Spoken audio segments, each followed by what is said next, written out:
ఇది 5కి out of 5 Bharat గెలిచింది, ఇది వాస్తవం.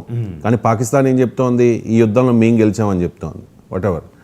ఇక్కడ భారత్ ఈ యుద్ధంలో ఇంత అంటే ప్రపంచానికి చెప్పేంత సత్తా చాటింది అంటే దానికి కారణం రష్యా ఇచ్చిన S-400.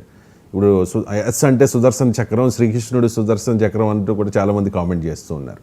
ఇప్పుడు మనకున్న వార్త ఏంటంటే S-400 కాదు, S-500 భవిష్యత్తులో భారత్కి రష్యా ఇవ్వబోతోంది అని చెప్పి. S-400కి S-500కి ఉన్న డిఫరెన్స్ ఏంటి? S-500 వస్తే మన సైనిక సత్తా మరింత పెరుగుతుందా? రష్యా ఏంటంటే యాంటీ మిసైల్ సిస్టమ్ అంటే వాయు రక్షణ వ్యవస్థ ఒకటి తయారు చేసుకుంది. దాని పేరే S-400. అది మనం తెచ్చుకున్నాం. S-400 ట్రయంఫ్ దాని పేరు. దాన్ని మనం భారతదేశం ఒక పేరు పెట్టుకుంటుంది. ఏ ఆయుధం తెచ్చుకున్నా ఒక పేరు. ఇప్పుడు INS గోర్షకోవ్ అని ఒక షిప్ మనం తెచ్చుకున్నాం. దాన్ని బాగా చేసుకుని INS విక్రమాదిత్య పేరు పెట్టుకున్నాం. అలాగే ఒక ట్యాంక్ తెచ్చుకుని దానికి INS భీష్మ అని పేరు పెట్టుకున్నాం. అలాగే S-400కి సుదర్శన్ చక్రం అని పేరు పెట్టుకున్నాం.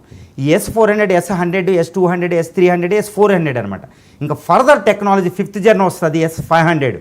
ఈ S-400 ఏంటంటే దాంట్లో ఏమీ లేదండి, బ్యాటరీస్ ఉంటాయి. ఇందులో రాడార్ వ్యవస్థ ఉంటుంది. 1000 కిలోమీటర్ల పరిధిలో గుర్తించడానికి శత్రువుల కదలికల్ని ఒకటి రాడార్ గుర్తించిన వెంటనే 400 కిలోమీటర్ల పరిధిలో దేన్నైనా మ్యాక్ 20 స్పీడ్ తోటి వెళ్ళి కూల్చేస్తారన్నమాట.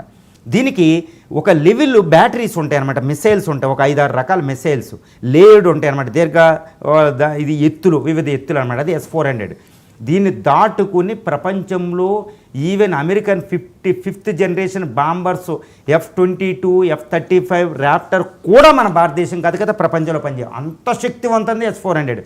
ఇప్పుడు భారతీయులు ప్రపంచం చూసింది. అసలు S-400 అనేది బిగ్గెస్ట్ ట్రెండింగ్. అబ్బాయి ఏమి రక్షించింది, రష్యాకు రుణపడి ఉంటామని భారతీయులు రష్యా జిందాబాద్, పుతిన్ జిందాబాద్ అన్న మనసులో అనుకున్నారండి. కానీ ఇప్పుడు ఏంటంటే ఈరోజు రిపోర్ట్ ఏంటంటే రష్యా ఇప్పుడు S-500 కూడా తయారు చేస్తుంది. దానికంటే అత్యాధునికం అనమాట ఫర్దర్ అన్ని టెక్నాలజీలతో. ఈ S-500ని ఇప్పుడు భారతదేశం చైనా లాంటి దేశాలకు కాదు, ఇండియాకి ఆఫర్ చేసింది. మీకు ఇస్తాం. ఇంకోటి ఏంటంటే ఈ ఆఫర్ మామూలు ఆఫర్ కాదండి. ఈ S-500ని మీ దేశంలోనే తయారు చేస్తాం కూడా. చూడండి ఎంత బిగ్గెస్ట్ ఆఫర్. రష్యాకి మనం రుణపడి ఉంటాం. ఎందుకంటే డబ్బులు వ్యాపారం అనేది దాన్ని చూడకండి. వ్యాపారం ఉన్న శక్తివంతమైన ఆయుధాలు ఎవరికి ఎవరో. ఇప్పుడు ఇదే ఆఫర్ చైనాకి ఎందుకు ఇవ్వదు. ఇండియాకే అంటే S-400 అద్భుతం. ఆల్రెడీ 3 తెచ్చుకున్నాం, ఇంకా 2 రావాల్సి ఉంది. ఇంకో సంవత్సరంలోపు వస్తాయి. 5 బ్యాటరీలు అయితే $5.3 బిలియన్. ఇదే సమయంలో రష్యా S-500 కూడా ఇస్తాం, అది కూడా డెవలప్మెంట్ అయిపోతుంది. ఈ S-500 మీ దేశంలోనే తయారు చేస్తాం, టెక్నాలజీ కూడా ట్రాన్స్ఫర్ చేస్తామంటుంది. ఒక అద్భుతం అని చెప్పుకోవచ్చు.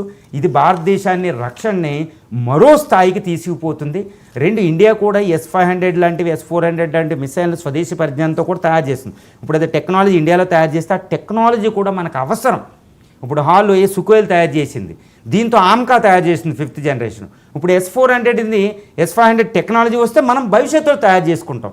గ్యారంటీ ఇండియా ఈ ఆఫర్ని పరిగణిస్తుంది, కంపల్సరీ తీసుకుంటుంది. ఏప్రిల్ 22 పహల్గామ్